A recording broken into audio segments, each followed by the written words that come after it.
friends, Jewel back with you with another super cool astrology video. I want to talk about the Sun-Moon square in a composite chart. So composite charts are combination charts, midpoint charts. It's not synastry chart-to-chart comparison, a little bit different.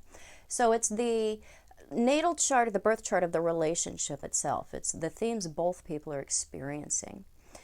So the Sun-Moon square in the composite chart brings a type of unrest because you don't settle into peaceful or robotic patterns in the relationship.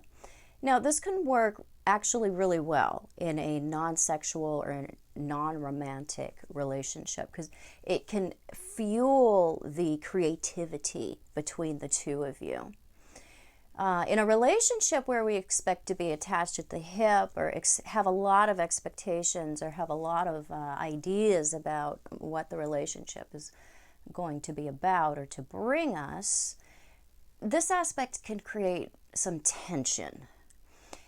You're not going to be able to fall into those ruts that create the experience of the mundane, meaning that there isn't going to be a lot of spaces where nothing's going on or not much is going on. So this aspect is so dynamic that it takes a lot of understanding and two personalities that like it in order to make it work. Most people will not want this aspect in their relationships because it isn't going to make things easy. It isn't going to allow you to forget about each other even for a moment. So we see this particular aspect, this square, in the composite charts of affairs really, really frequently.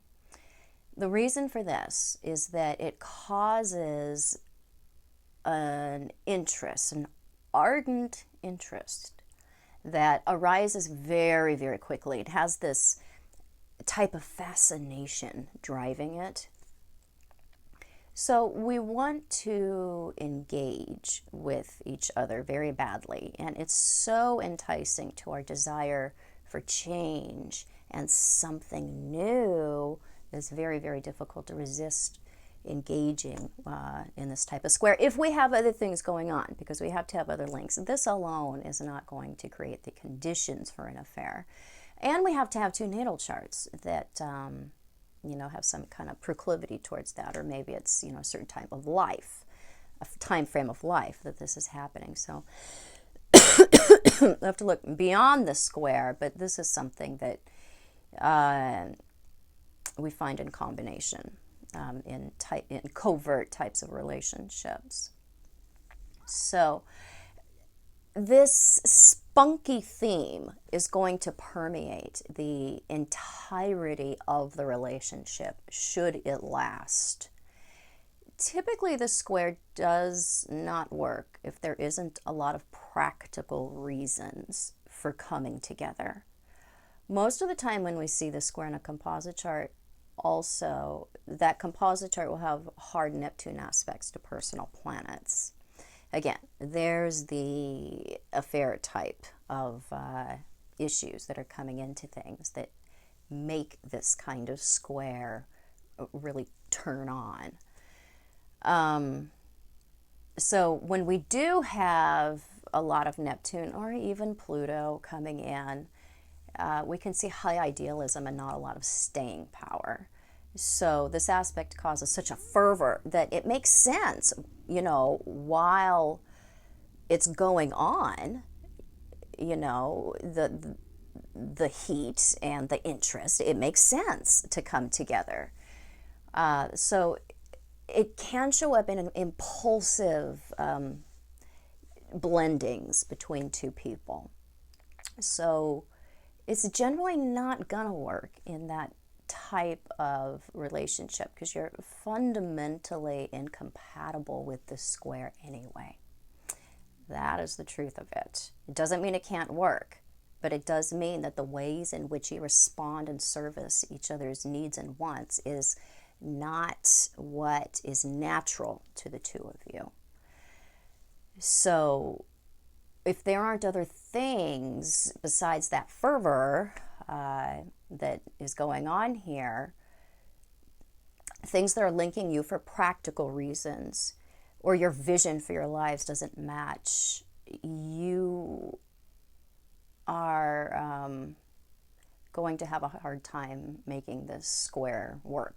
Having a practically defined purpose for the relationship can go a long way towards having this square work, because we have this way of relating to each other that is otherwise somewhat very, very grounded. So if you have good reasons to be together, other than like doing it or feeling better about yourselves because of the attention of the other person, then you may be able to work with this aspect and actually enjoy it. It will cause you to wake up. It will cause you to be more conscious about yourself because of how you both have to consistently come out of your comfort zones in order to meet the other person. Sorry. And you stir each other up constantly and challenge each other on almost every level.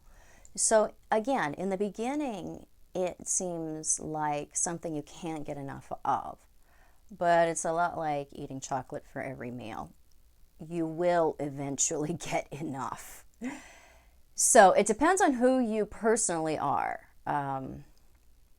You know, if you're going to enjoy this aspect or not, and how far you're willing to stretch when it comes to being in a relationship. So I hope this was helpful. If it was, please subscribe to my channel. You can find me on the internet at truthandaspectastrology.com and Facebook and Instagram at Truth and Aspect Astrology. And I'm mainly a relationship and intimacy astrologer, but I interpret all types of charts. And please find me and support me over on Patreon so I can make more videos for you more often. And I will be back super soon. Bye.